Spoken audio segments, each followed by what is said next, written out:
Hi, everyone, and welcome. My name is Marina Edelman. I'm the owner and founder of True Me Counseling. We have about three locations right now in Southern California, Culver City, Simi Valley, and Westlake Village. We are seeing clients in person as well as virtually throughout California. Thank you for being here. We know that showing up for a topic like father wound takes real courage, and we commend you for taking this important step on your healing journey. So, what is the father wound or daddy issues? It's a term for the emotional and psychological impact of a father who is absent, critical, or emotionally unavailable. It's a wound that can quietly shape our self worth, our sense of security, and the very blueprint we use to build our adult relationships. But I want to be clear about something from the start. This isn't just a psychological concept, it's a biological reality. It's wired into our brains, and understanding this science is the first step towards healing. As children, our brains are hardwired for one primary thing: survival. And survival depends on attachment to our caregivers. When that attachment is secure, our brain learns that the world is a safe place.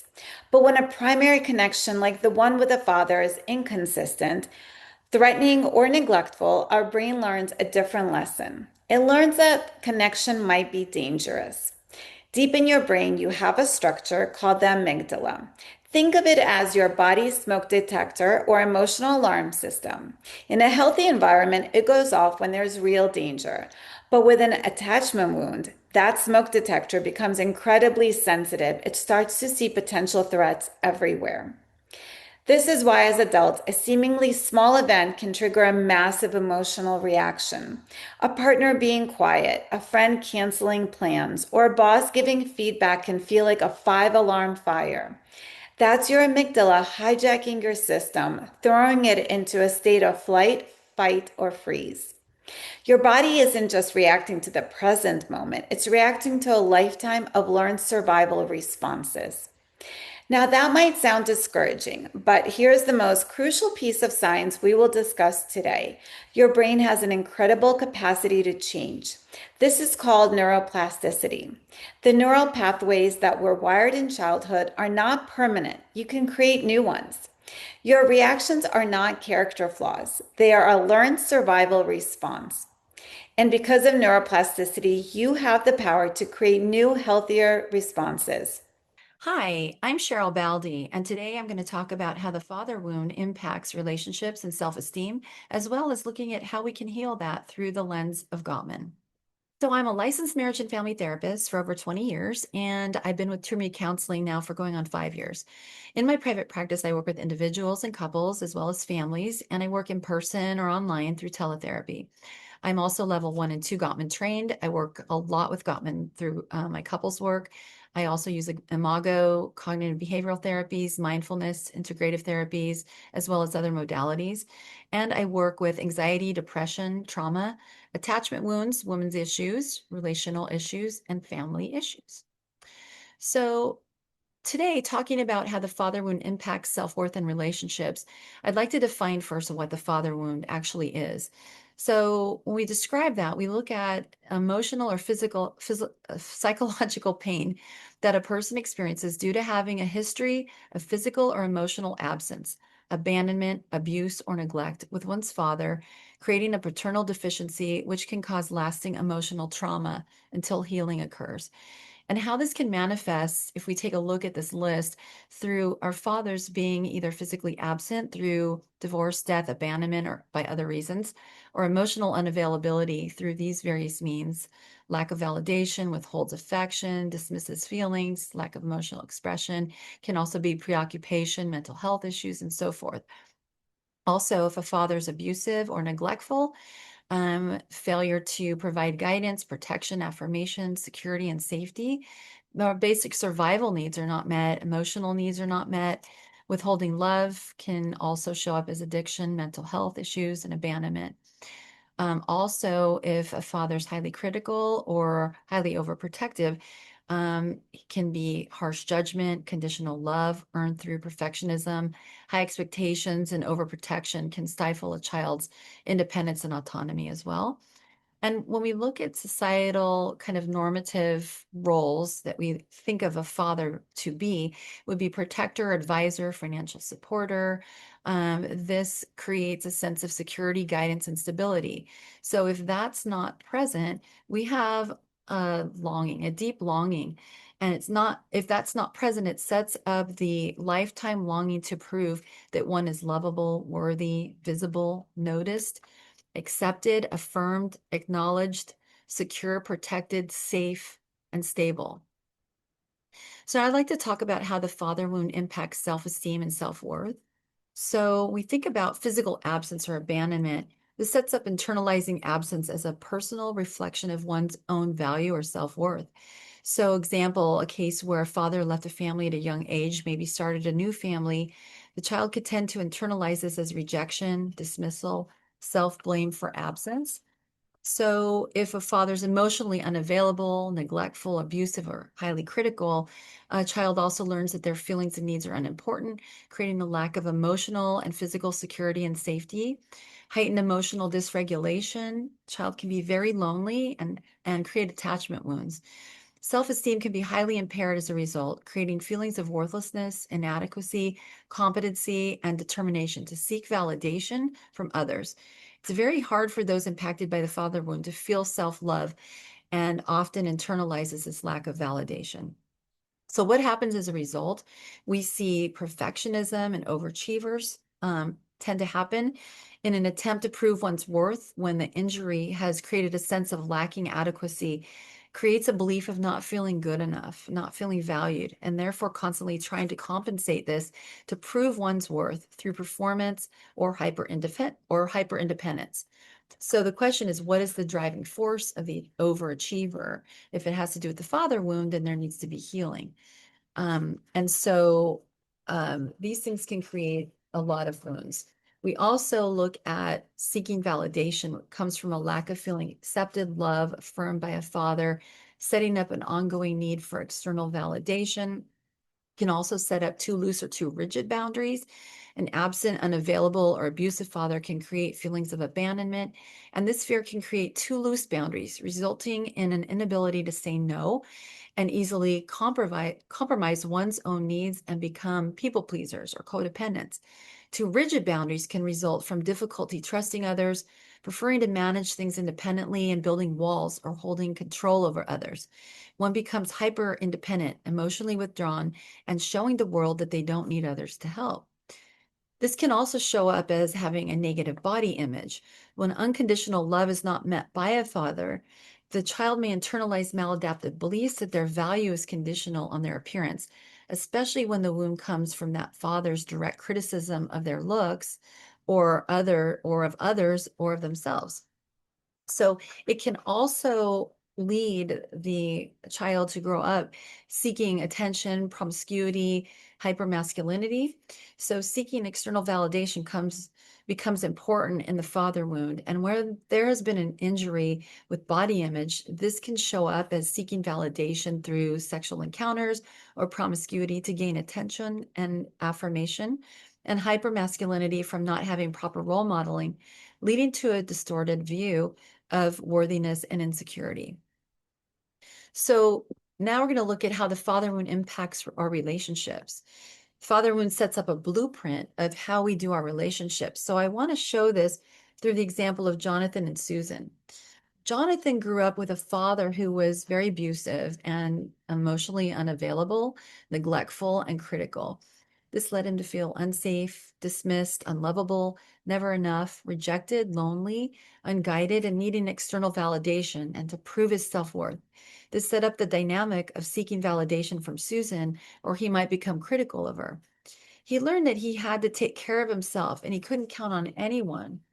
So this created over-independence, controlling tendencies, and defensiveness. This led to an avoidant attachment style. Susan, on the other hand, grew up with a father that was physically absent as he left at a very young age, which led her to deep-rooted feelings of abandonment. She went out of her way to please Jonathan, became dependent, and sought constant reassurance. This led to an anxious attachment style, and she wasn't comfortable when he was away or upset. When Jonathan seeks validation or becomes critical, it might trigger her deep fear of abandonment. If she pleads for security from him, he may feel defensive and become emotionally withdrawn. Her neediness and need for his reassurance can feel suffocating to him, and his withdrawal and defensiveness leads her to feel abandoned. They both have difficulty with trust, and this leads to a cycle of dysfunction, hurt, and pain. This can be also a learned behavior, carried over multi-generationally even. This may result in behaviors such as repeating cycles of abuse, normalizing maladaptive behavior, yelling behavior, unavailability or absence towards their partner or children, mental illness, and addiction.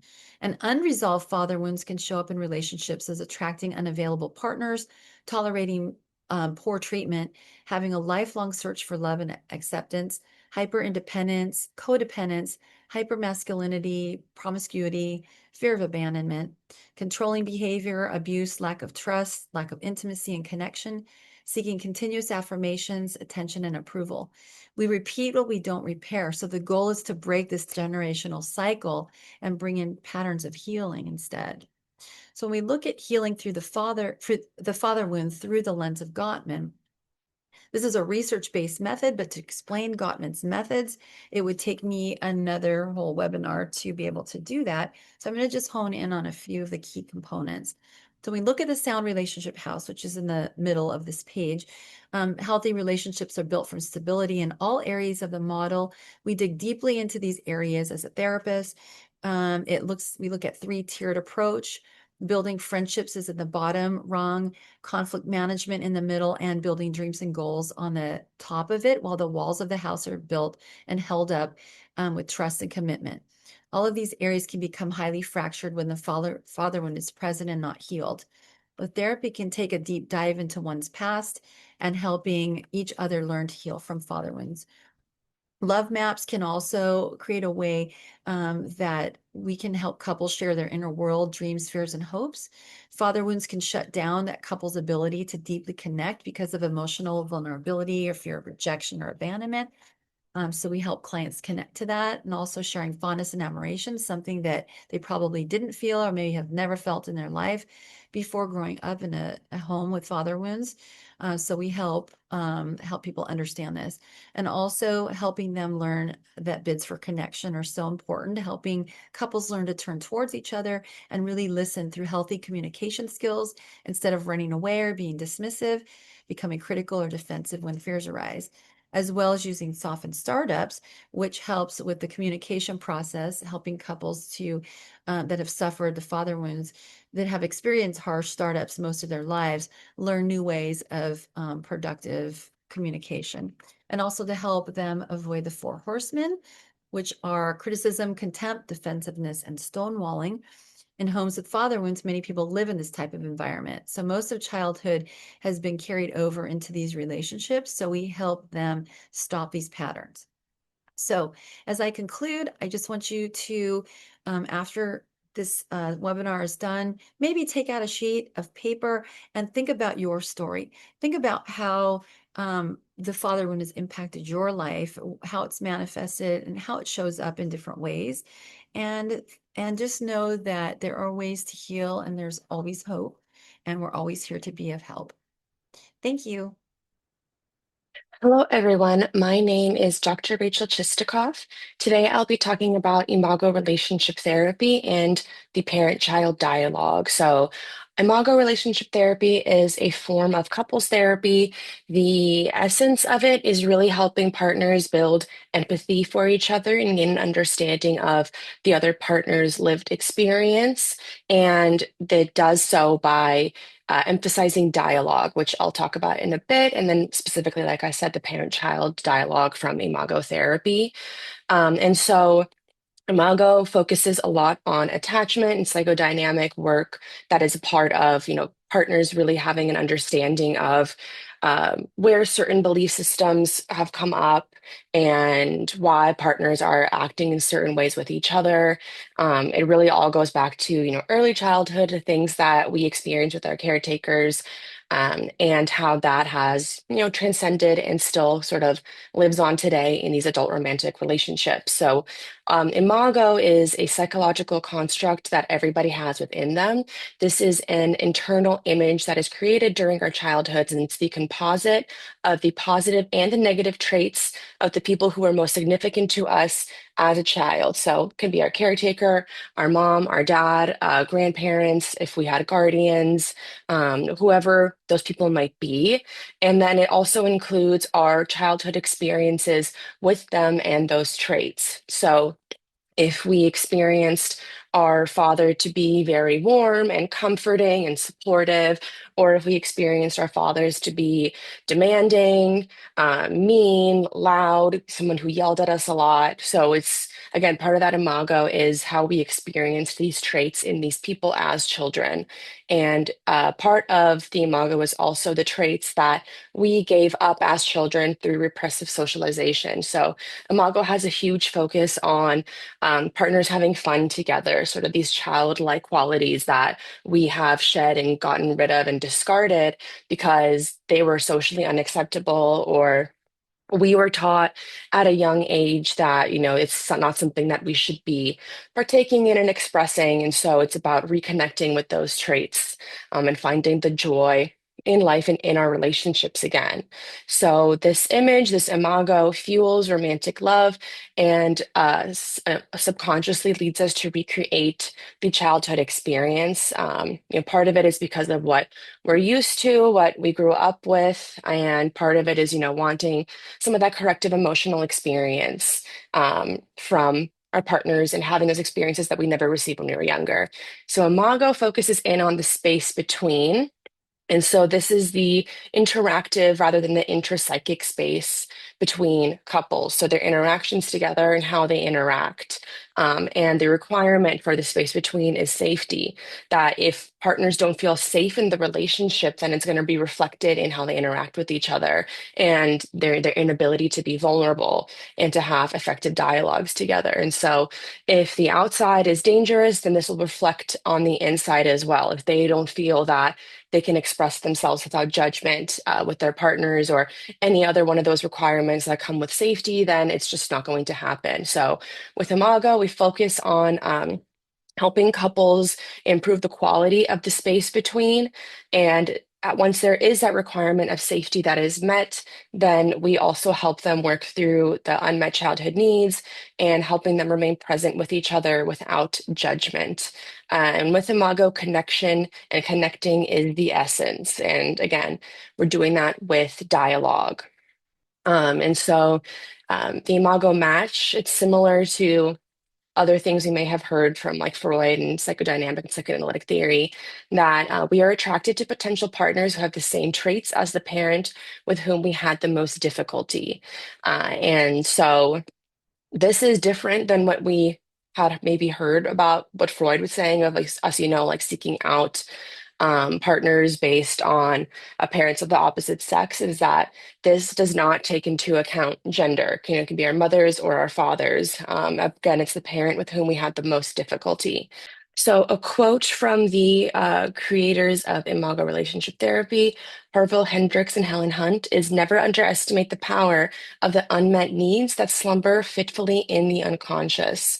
To explain this, again, unconscious drive that we as people might have when seeking out our partners. And so the Imago match will typically carry the positive traits and the traits that were the most painful for us to deal with as a child, again, with the parent that we had the most difficulty with. And they have the capacity to trigger similar painful feelings. So sometimes couples coming in might realize that a lot of the emotions and the things that are being triggered for them when they're fighting with their partner remind them a lot of their childhood experiences and how their interactions were like with their parents. And so it makes sense. It's an old feeling. It's been there for a long time. And The important thing that's stressed in Imago is that perception is more important than reality. That, we might know in reality that our partners are not the same as our parents or our caretakers, and that we are adults now. We're not children. We're not reliving those experiences, or, we're not still in those younger bodies. But the importance is how we perceive it. And we work with that perception that, okay, again, of course, the rational adult part of us knows that this isn't the reality, but this is how I'm experiencing it, and that's affecting my relationship. That's affecting how I'm showing up with my partner. And so moving on into the use of dialogue in Imago. And so there's a juxtaposition here between, what a monologue would look like and a dialogue would look like. And a lot of couples engage in monologues together. So when one person is talking to somebody else rather than with them. And so with the monologue, the exchange here is vertical. It's one way and it's top down. The monologuing partner is typically in some way claiming that their perspective is the truth, and then they inadvertently deny their partner's truths. And it elevates the speaker's priorities over the listener's priorities. And so this is where a lot of times partners might not hear each other because they are so set into my perspective is the reality, that's the truth. And so they cannot perceive their partner's reality, and what they're bringing in their perception is also being true. It has to be one or the other. One person's wrong, one person's right. When it can be that both perceptions are the truth for those partners. And, we're trying to figure out here, how do we get partners to just set aside that perspective of theirs for 5 minutes even, and be able to hear what their other partner is saying without judgment, without having to accept it as the truth, but being able to validate that that's your partner's truth. And so we move into a dialogue in this way, where there's 3 steps to this process, where there's mirroring, validating, and empathizing. Imago, like most couples therapy techniques. This is, they have their version of the speaker listener technique. And what I love about the Imago dialogue is that it really focuses in on beyond just, talking at somebody and making someone else summarize it. It's to build that empathy of, I can understand your experience. I can understand knowing your perspective and like how you grew up and your childhood experiences. I can understand why you would feel this way. And I don't have to have the same experience to be able to understand how that could bring you pain, and how sometimes you might be triggered again with that based on our interactions. And so it's important to emphasize that we're not making partners agree with each other, and to say that the other person is what they're saying is, you're right, I'm wrong. Again, we're not focusing in on that. Validation does not mean agreement. So you can validate somebody and still not say that they are 100% right. So we have to kind of undo that, I guess, misconception when it comes to validating each other. But the idea here is that sharing one's internal world without judgment is so impactful. And each partner is inevitably changed by this experience, and it leads to genuine connection.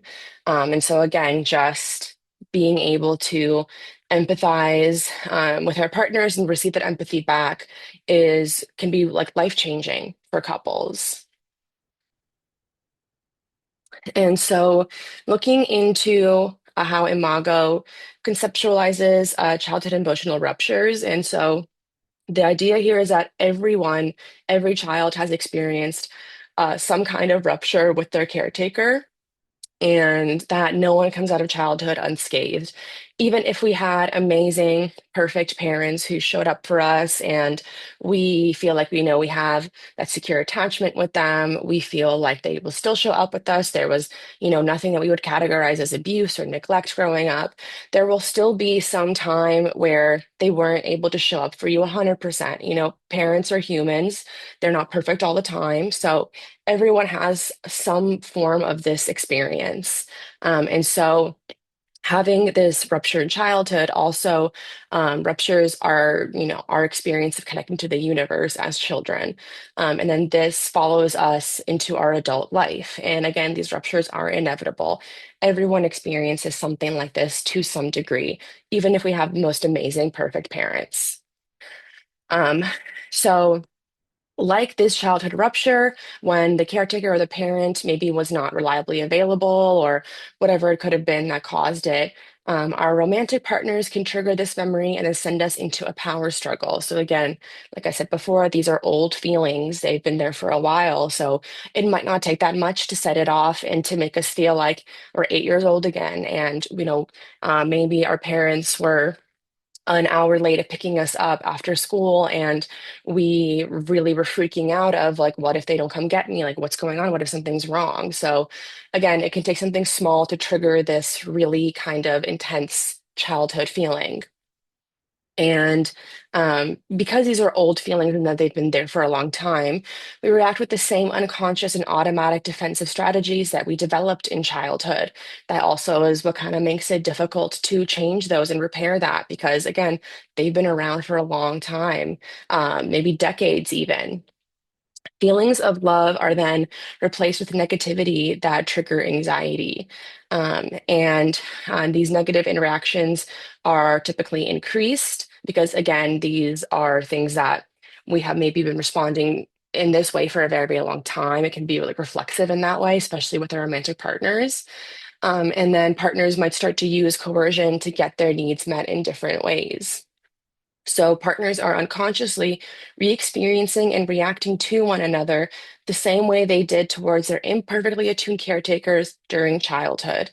And so, that connection of bringing in childhood experiences, the importance of why we want to address those in couples therapy, and the relationship that it has with present moment behaviors and interactive styles that couples will have. Sometimes, there is that connection to things that we learned in childhood, the experiences we had with our caretakers, and that's why it's important for partners to build an understanding of each other's childhood experiences, understand, where these core issues kind of started from, how they can be affecting us still today, and being able to empathize with our partners and hold them and comfort them as they talk about these experiences. And so, one specific form of dialogue in imago therapy is the parent child dialogue. So, this is something that we use for deeper exploration if there are a lot of these experiences that we feel like partners will want to share with each other and gain a deeper understanding of themselves and their partner. And what's helpful with these dialogues is that we provide couples sentence stems so they can follow them and not have to feel too much pressure to know exactly what the right thing is to say and when. So we teach them the dialogue and they practice it in session. And then they can, if they want to use it outside of sessions too, they can change it however they like. But again, so this dialogue is used for deeper exploration of those unmet childhood needs. This is a regressive process that takes the sender back to their childhood. So, like again, speaker listener techniques, there's a sender and then there's a receiver. So, the sending partner is going back to their childhood. Their partner, who's the receiving partner, takes on the role of the parent. So, the sender consciously projects the image of the parent onto their partner rather than unconsciously projecting it. Again, with Imago, we have the assumption that partners are doing this already unconsciously. This is the basis of the Imago match. We sort of just accept that, say, this is what we're doing, whether we like it or not. So let's make the unconscious conscious here. So the child who is the sender shares with the parent, who is the receiving partner, their experiences of emotional hurt and frustration in an open and honest way, which they may have not had the safety to do when they were younger. So again, going into this corrective emotional experience, they can't actually say this as a child to this parent, but they might be able to do this, get some relief from what they're feeling now with their partner. So the parent asks specific questions that are prompted by the therapist and then mirrors the child's response. The therapist guides the child to go deeper into the effect of these childhood experiences so they can connect with the unmet childhood need that is behind their pain and frustration. At the end of the dialogue, partners de-role, so the parent goes back to being the partner, and we sort of come back into the present moment. So this is the parent-child dialogue. Again, this is something that couples should do with therapists if they're wanting to do imago relationship therapy. This is something that I use with my couples that I'm getting trained in, which is why I'm sharing this with you guys all today. So again, to reiterate that this dialogue is a role play. One partner will play the role of the parent, and the other will remember a time when they were young and small. So this is usually between 5 and 8 years old, but there's flexibility here if there's, a memory that comes up that's relevant and you were older than 8. And it's important to use present tense language in this dialogue. So, again, the receiving partner is role playing as the parent, and they're starting off this dialogue saying, I am your mom or dad. So you can specify, which parent they are, if they're a different caretaker or guardian. What is it really like living with me? Then the sender, who's role playing as a child, says, living with you, mom or dad, is dot, dot, dot. For the sake of this presentation, we're going to go with dad. And so, living with you, dad, is like this. And again, in the present moment, you're going to want to explain what living with them is like. Is it tense? Does it feel unsafe? Is it confusing? Does it feel like it's not a reliable place? Does it feel like, it's not a place where I can go to receive comfort? You're explaining to your partner what that is as if they're the parent. Then the receiving partner, who is role playing, the parent and dad in this instance, um, they mirror back what they heard the partner say. So you're doing your best to summarize it, but you don't have to do everything, word by word. The important thing is that you are actively listening to what the child partner is sharing here, and you're going to want to mirror back what you heard them say. So I'm your dad. You said living with me is dot dot dot. You ask if, did I get you right? Am I hearing you? And you will give your partner gives you agreement of like, yeah, you heard me, or, you missed this, maybe you misheard me here. So you offer a correction and you can mirror them back again. Then, what's important here is for the partner who's role playing as the parent to ask, is there more? So this invites the child to think, is there more to this experience that I want to share? I don't want to walk away feeling like there was more to that, because that can sometimes happen in relationships where, we remember later like, oh, I want to tell you this or this or this. And we can end up interrupting our partner and say, wait, there was more to that. So this really gives space to that. Like, is there more you want to share? Is there more to this experience that you want me to know about? And so, the again here with the child, the memories may deepen the affect they're feeling, so they can go into more of living with you is dot dot dot until they feel like there is no more that they have to share with that experience. And so again, with each time, the parent, the partner role playing the parent is going to mirror back what they heard, and continue asking, is there more? Is there more? Until there is no more. Then the partner role playing the parent will ask, what is your deepest hurt with me? Um, my deepest hurt with you, dad, is dot, dot, dot. The child is going to be, sharing this to them again in the present moment. And then some sentence stems that, as a therapist, you can use to help deepen some of the affect that's coming up. What hurts me about this is I am feeling blank about that because what I'm afraid of is, and again, the partner role playing the parent mirrors this back. Your deepest hurt with me is, again, going, is there more? Did I get all of that? Until it feels like everything has been shared. Then you move on to the unmet need that is a part of this. So, I am your dad. What do you really need from me that I don't give you? And then the child will share, what I really need from you, dad, is. So, this can be a global need, or it could be something more specific related to the dialogue. So, I need for you to show up for me. I need you to create safety in our relationship. I need you to create safety in this household. I need you to show me that you love me. I need you to care for me. There's going to be some examples that could come up. Going back to the parent, again, they're mirroring this back. I am your dad. What you really need from me is, um, and, checking in. Did I get you right? Does that sound accurate to the experience of what the child is bringing in. And when the child partner says, that's accurate, you're getting me, um, the parent will say, I wish I could give that to you. You deserve to have it. And so this is when we're getting towards the end of, with the role play, the person who role playing the child will say, thank you for listening. And then we have the opportunity to de-role here. So now both partners are going back to being partners, are no longer parent and child. And so the partner who is the receiver was saying, I'm now your partner.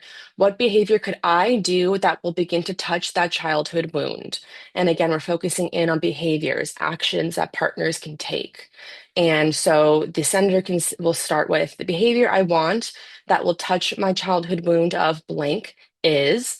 And again, this needs to be something doable. Usually we recommend it to be something specific. There's like a time period on it, and being as detailed as possible because you want to set your partner up to win here. You want to set them up for success and that so that both of you win in the end. But you don't want it to be something really sort of outlandish and that is difficult to do because you'll set them up for failure. And so then you can check in with the receiver if that's something that is doable.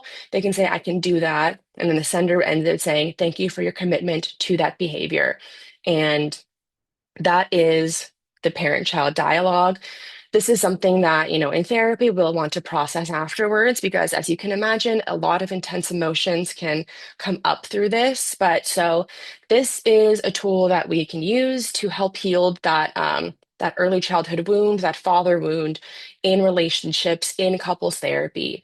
And yeah, if that's something that you feel like you're struggling with and you find it coming up in your relationships, and with your partner, and you want to find a way to heal that together, then Imago relationship therapy would be a really great thing to consider. Hi, everyone. My name is Chris Calandra. I'm an associate marriage and family therapist who's been practicing for the past 5 years or so, working both in agency settings as well as in private practice. I've been with True Me Counseling for a little over a year now and seeing clients both in person at our Culver City office as well as telehealth.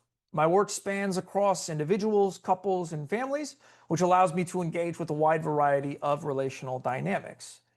In terms of my focus, specializations include addiction, anxiety, depression, attachment, family and relational issues, as well as men's issues.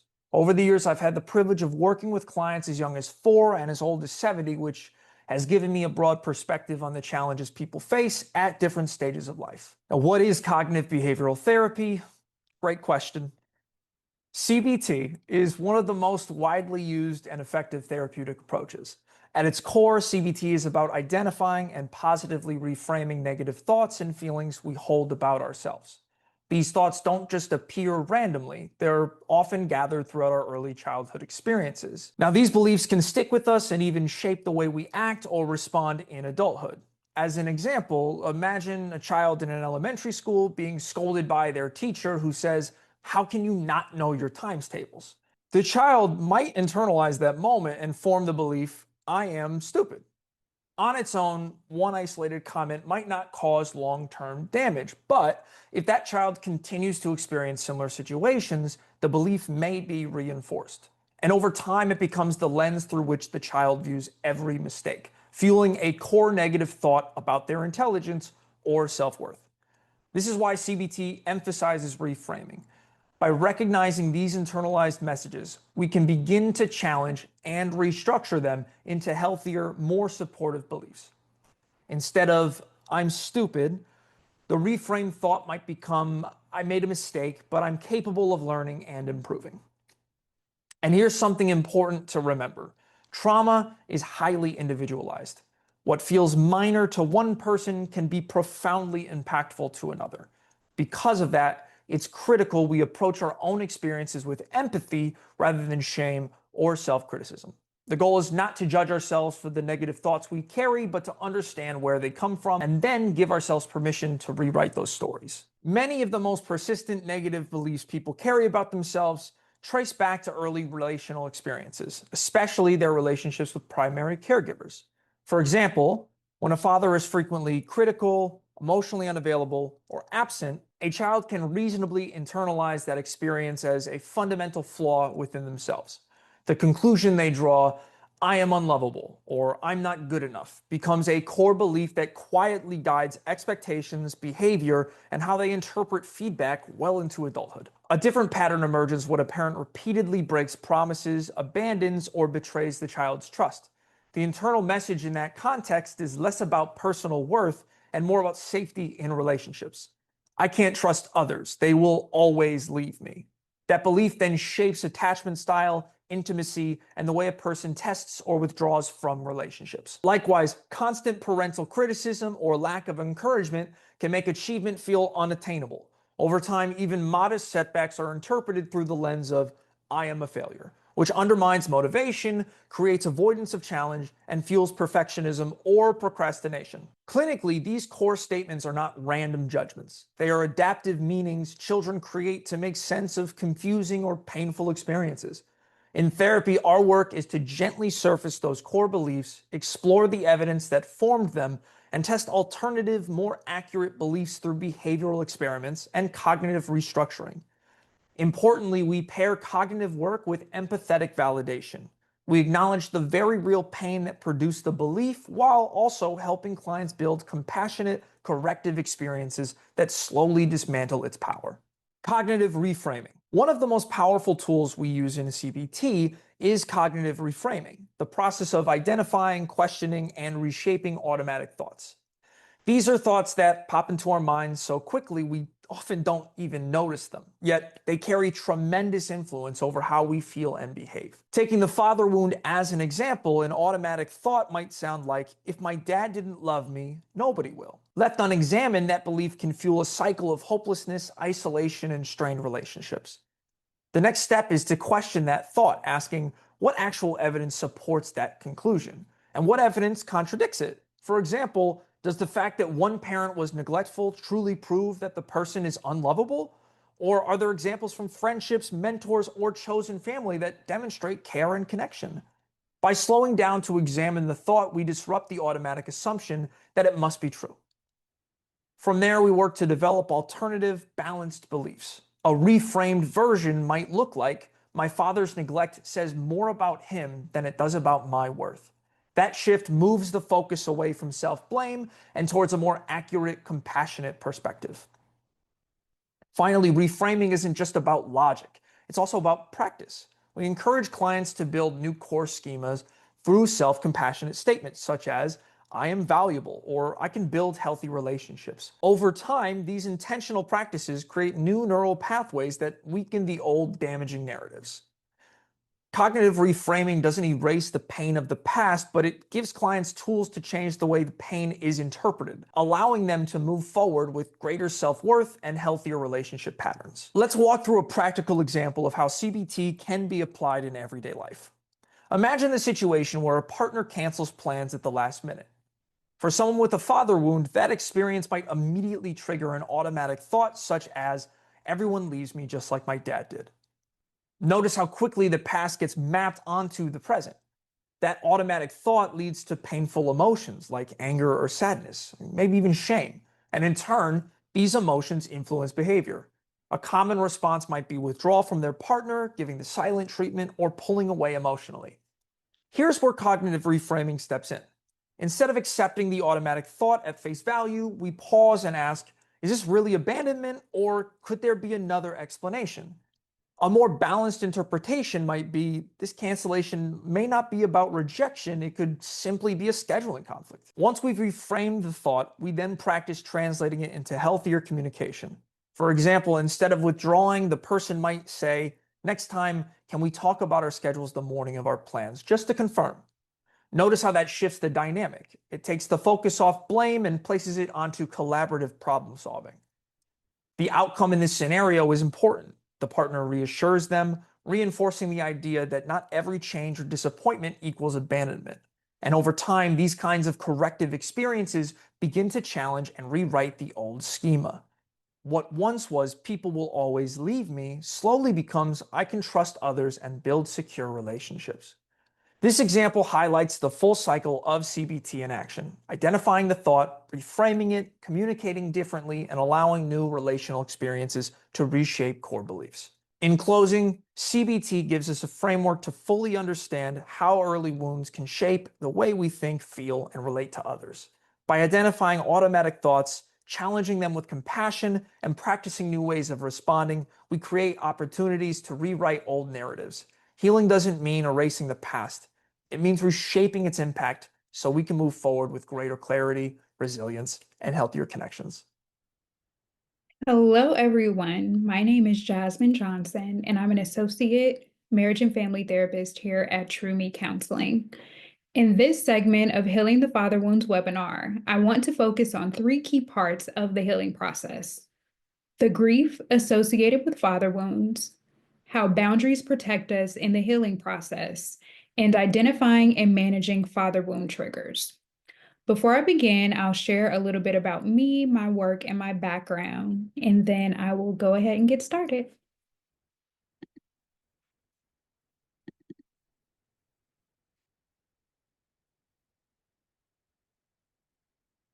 As I mentioned, I'm an associate marriage and family therapist at True Me Counseling, supervised by Marina.On.Marriage, who is a licensed marriage and family therapist. My experience extends to community mental health as well as private practice, with me working with clients as young as age 6 all the way up to early 70s. Some of the common issues that I've supported clients with include anxiety and depression, relational issues related to family relationships as well as romantic partnerships, establishing boundaries, childhood trauma, intimate partner violence, creating work-life balance, grief and loss, and enhancing self-care practices and coping skills. And that's just to name a few. I currently work with individuals, so teens ages 14 and up, as well as adults, anyone over age 18. Some of my current specializations include grief and loss, women's issues. I often work with women who are feeling just very overwhelmed with their various life roles. So whether that's being a mom, being a partner, a wife or a significant other, being a parent, being an entrepreneur, a caregiver, they often feel as though they are prioritizing everyone else's needs and they're placing their own needs on the back burner. So this may cause feelings of grief and overwhelmed and just a sense of lack of identity, feeling as though they've lost themselves in these different roles. So really helping them to enhance their coping skills and prioritize their needs and set effective boundaries within their life and relationships and create a sense of work-life balance. I also support people in life transitions. This could be switching jobs or entering a relationship, exiting a relationship, adapting to being an empty nester. That's something that a lot of people are currently dealing with. And also identity issues, which could be as a result of, as I mentioned before, just feeling lost in kind of like their life roles, or even once a relationship ends in their life. So whether it's they broke up with someone or went through a divorce, or even just feeling as though they don't know who they are after a loved one passes away, who may have been their go-to person in life or someone who their life was very much attached to. And then also family and relational issues.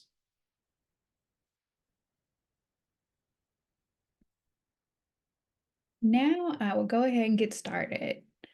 So father wounds don't just impact our relationships with others. They can also shape how we see ourselves and how safe we feel personally and in relationships, as well as how we connect with others. So father wounds can carry grief and identity pain. Part of the healing process involves beginning to identify and acknowledge the grief associated with father wounds, establishing and honoring your personal boundaries, as well as identifying and navigating your personal father wound triggers. So many often think that grief only results from the death of someone. As I mentioned, one of my specialties is grief and loss. And in society, we often hear grief related to the death of someone, but grief can also be connected to father wounds. And it doesn't have to be if a father dies, it could just be one who wasn't present or who caused significant mental or emotional trauma. And sometimes it's grieving a sense of what we never had and kind of like unmet needs and expectations within that parent-child relationship. And this could include lack of love, lack of consistency, or lack of emotional presence. So, grief can also come from unmet needs, inconsistency, or even emotional unavailability. So, the parent could have been within the household, but maybe he just wasn't emotionally available for the child or for the family system as a whole. This can create feelings of ambiguous loss. And this is a non death loss that lacks closure in some way. So, this could also include grieving what was never given, such as love, affection, a sense of safety, or even a sense of financial stability. Grief is associated with father wounds can also create secondary losses. So these are other losses that occur as a result of the initial loss. So this often resurfaces in adulthood, and this could be a loss of a sense of identity, a loss of a sense of security, financial security, or just security in life, with not feeling as though you were protected by your caregiver or the person who you expected to be there. Loss of a sense of confidence. This could impact our self-esteem as well as loss of dreams for the future. It can also result in feelings and emotions such as sadness, anger, numbness, longing, guilt, bitterness, and resentment.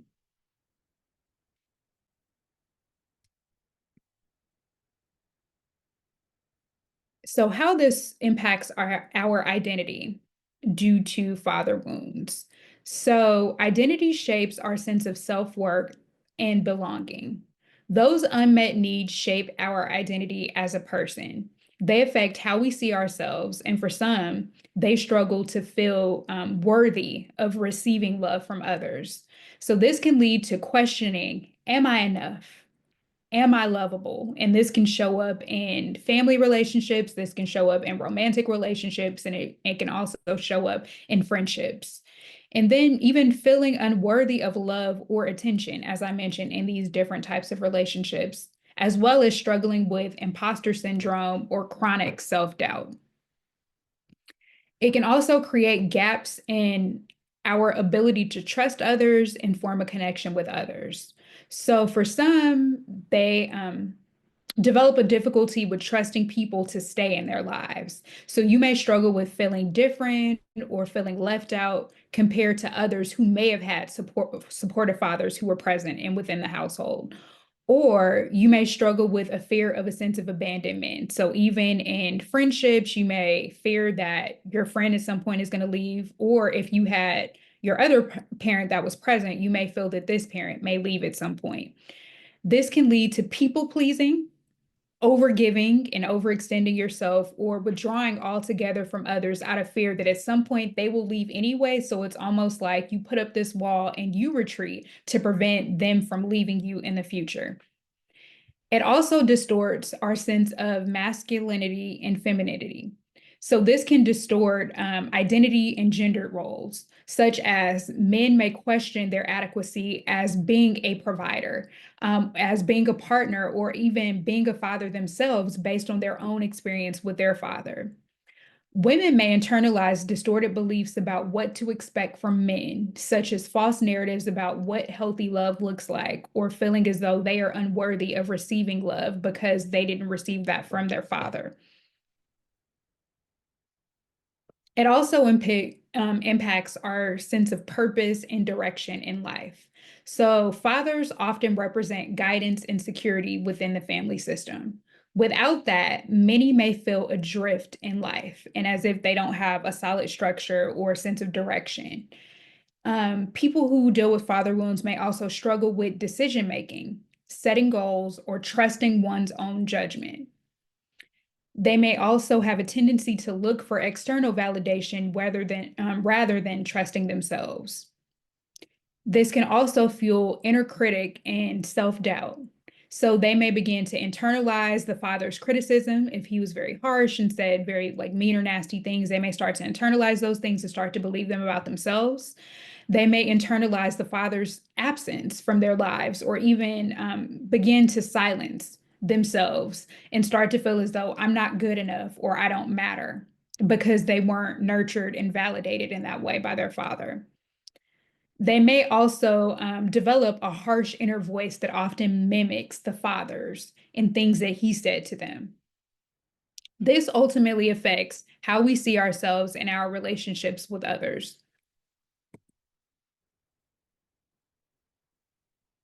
So, boundaries and emotional self-protection. Boundaries are emotional, physical, and relational limits and expectations for appropriate behavior with people in your life. And boundaries absolutely need to be articulated once we identify what our boundaries are. So, boundaries are a form of self-care and they help us to reclaim our power. Why boundaries matter in healing is because it helps us to protect our emotional energy. It helps us to reduce rewounding in the future by that same parent or caregiver. And then it also helps to create safety, which helps us to grow and to flourish. There are two types of boundaries. There are many more, but two types in particular that I wanted to highlight for this presentation. And so the first form is protective boundaries, which limit harm for us. So these are ones that we put in place to avoid us being harmed by others. And then the other type is healing boundaries, which we put in place and helps us to create space for our needs. So, just a simple reminder, though it may at times feel as though boundaries are harsh and people may not be receptive to our boundaries when we initially articulate them, but boundaries are not a form of rejection. So, you're not rejecting the person outright, but it's a way to protect yourself. And it's almost like reestablishing the rules of engagement to protect yourself from future harm, especially from repeat offenders. Boundaries can look different for everyone, and it might mean limiting conversations with your father to safe topics. Um, I'll go back a second. So, I want to give you some examples of what boundaries can look like in your relationships. So, as I mentioned, that may look like limiting unsafe conversations, and this helps to reduce rewounding. So, for instance, if you notice that your father often says things that triggers you, then you can limit the conversation and lead it toward what you've identified as more safe topics. So, just thinking about your current experience with your father or your history with him, are there particular topics that you would prefer to stay away from? So, beginning to come up with a list of topics that you feel comfortable talking about and things that you feel comfortable kind of giving them access pertaining to specific areas of your life. So, kind of starting to formulate a list of what are the topics that I feel comfortable and safe talking about and engaging in dialogue with him with. This can also look like choosing how much emotional access is given to your father. So this can help to protect your energy so that you're not constantly feeling triggered. And then it also looks like giving yourself permission to say no and opt out of things without feeling guilt. This helps you to honor your own personal needs and helps to create a sense of safety. Each of these choices is a way to protect your energy and honor your own personal healing. So, with these things in mind, here's a quick boundary reminder. And this is something that you can just say to yourself as a reminder when you know that a situation is coming up where you may need to enforce a boundary with your father. Remind yourself, my boundaries are a form of self-care and protection. I honor my boundaries because my boundaries support my healing journey. And that's what it's all about, healing and growth and self-preservation and protection in the midst of that process. So now I'm going to talk a little bit about some of the emotional triggers of father wounds. So triggers are stimuli or events that cause strong emotional reactions. This can be internal or external. Internal, external triggers, often caused by reminders of old wounds that you may have experienced with your father in the past. So these triggers often show up in our bodies first, which can create the fight, flight, freeze, or fawn response. So when you're in fight mode, you react or you may react with anger, defensiveness, aggression, in order to protect yourself from feeling triggered and the responses that are coming up within your body. When you're in flight mode, you avoid or withdraw from the triggering situation in order to help yourself to feel safe and in order to calm yourself. When you're in freeze mode, you shut down, you feel stuck, or you are unable to act in that moment. When you're in fawn mode, you people please or you over accommodate in order to keep the peace and in order to avoid conflict with this person.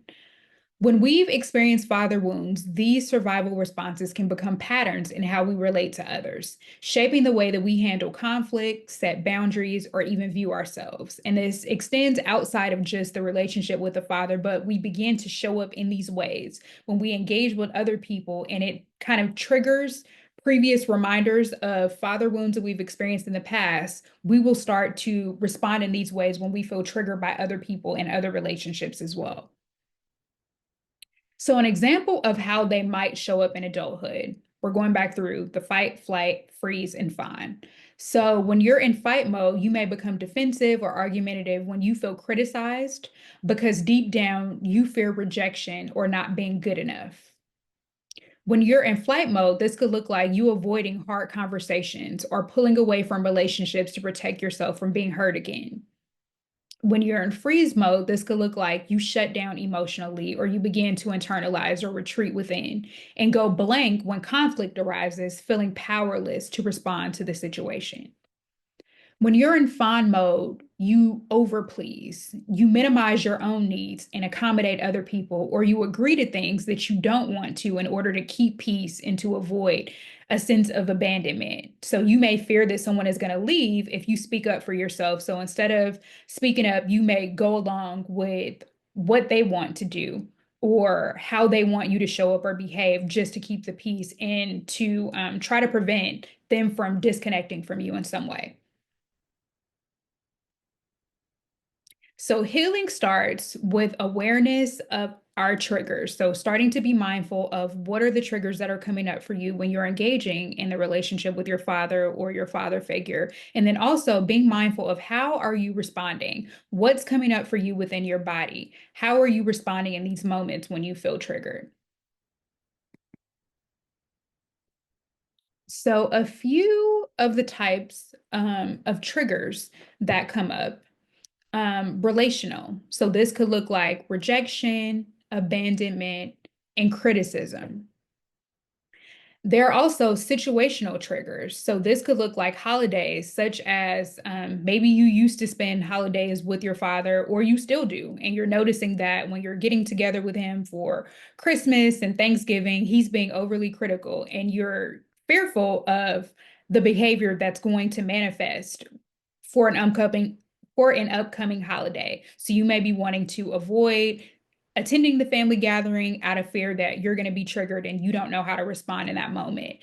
Father's Day may also be a trigger for you. What may be a happy holiday for a lot of people who may have a healthier relationship with their father, this may be a time that they very much look forward to, and it may be the complete opposite with you. So you may find yourself dreading Father's Day and feeling as though, it may look very performative. You may be expected to show up in a way that you don't necessarily feel comfortable with. So this may feel triggering for you, or even other family events that may occur. These may be things that you may feel anxious, anticipating, how things are going to play out when you attend the family event, which may create a lot of physiological responses within you. You may also be triggered by different authority figures. So this could look like bosses if they have characteristics that remind you of your father's personality or demeanor, or characteristics this may be triggering for you in the workplace. You may also be triggered by pastors or teachers or other leaders who are in your life who may have similar characteristics as your father. And then also you may feel triggered by internal things such as negative self-talk or shame, maybe shame around different ways that you've responded in the past that, you may not have wanted to respond that way, but naturally, as you felt triggered, sometimes you can't control what comes up for you. Or even feeling triggered by memories of past events, negative experiences with your father.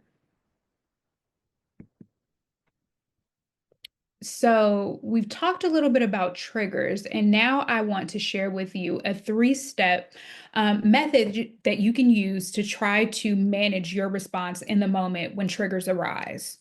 So number one, begin to recognize what your body does and how it responds when you feel triggered by a person or a situation.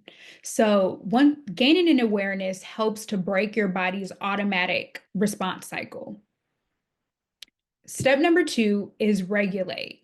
So you want to regulate and ground yourself in the moment. So we can do this by using a simple breathing technique or a grounding technique or even a short mantra that you can incorporate immediately that doesn't require much time or effort, but just something that you can remind yourself to do in the moment. So this will help to calm your nervous system and ground you in the moment. An example of a short mantra that you can repeat out loud or quietly to yourself is, I am safe. I am safe in this moment. They can't harm me. I'm safe. This helps to calm your nervous system and create a sense of safety. Step number three is to respond. Compassion plus choice. So choose self-compassion over criticism. Even if you don't respond in the moment exactly how you would like to, remind yourself that you have a choice in how you respond and move forward. So being mindful of this helps you to reclaim your power and helps you to rewrite the story. Even if you haven't responded in the past the way that you would have liked to, you still have an opportunity to do something different and better manage the way that you handle these triggers as they arise. So now we're going to take a moment to pause. Grounding exercises help to anchor you in the present moment when triggers arise. So we're going to practice that three-step trigger tool that we just talked about. So I want you to get in a comfortable position wherever you are right now, whether you're in your bedroom watching this, whether you're in your office, or just sitting in a quiet place in your home. So I want you to take a moment and pause. Look around your room and your atmosphere that you're in right now, and I want you to notice three things that you see.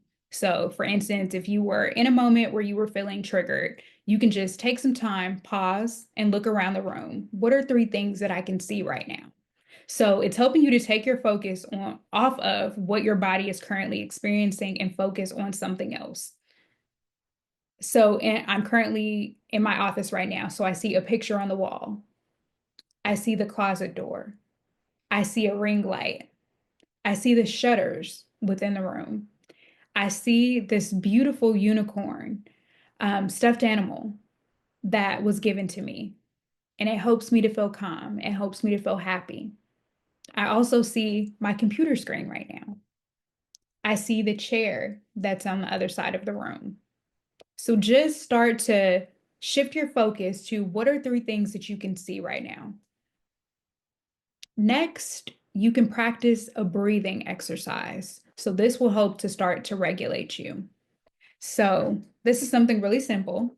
And sometimes people struggle with breathing exercises, but this one, it'll be easy for you to remember. So I call this one the hand tracing or the 5-finger star method with breathing. So you're going to trace the outline of your hand. So as you're going up, you're going to inhale. And then you're going to exhale as you're going down. Inhale. Exhale.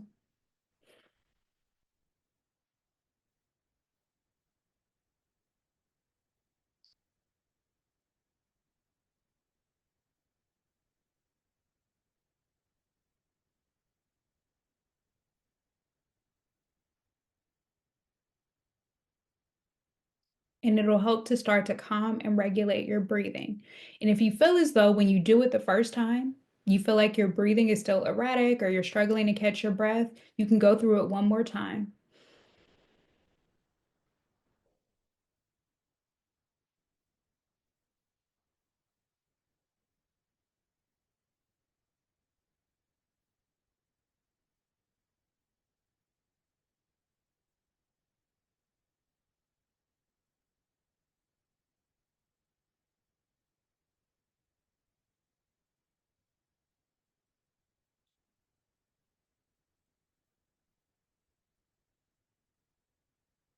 How does that feel?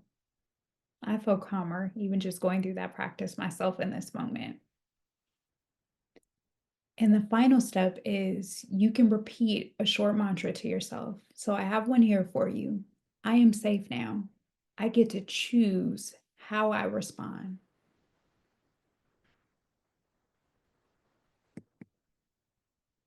So as we begin to wrap up, I want us to take some time to go through some reflection prompts.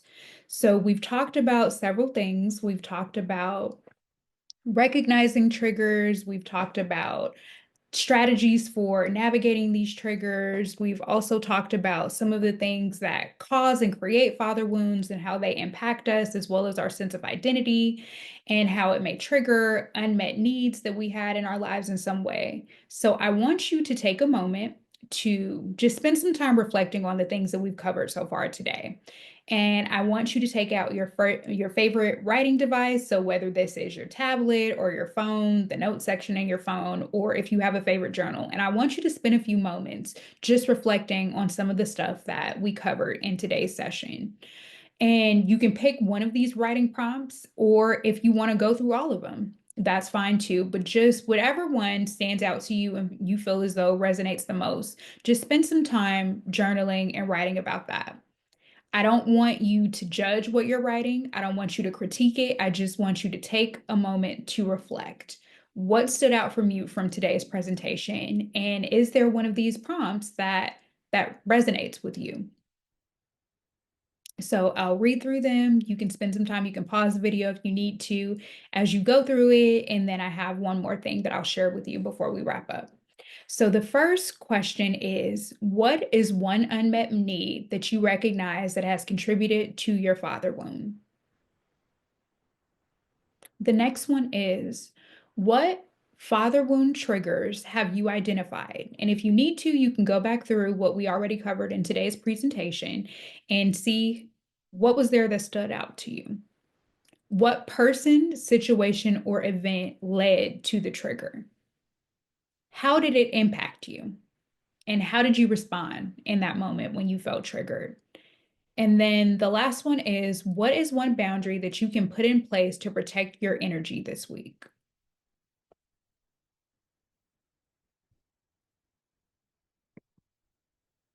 So, in closing, I want to close by saying this: healing is not erasing the past or rewriting what was beyond your control.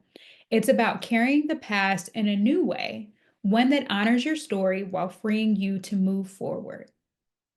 So, along with the recordings for the segments of this webinar, we also have included a resource that will assist you in creating your personalized healing action plan. So, we hope that you found this webinar helpful.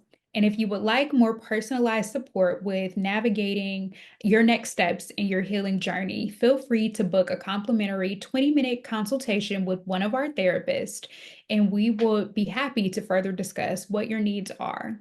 We look forward to supporting you in your healing journey. Have a wonderful day, and we look forward to seeing you soon.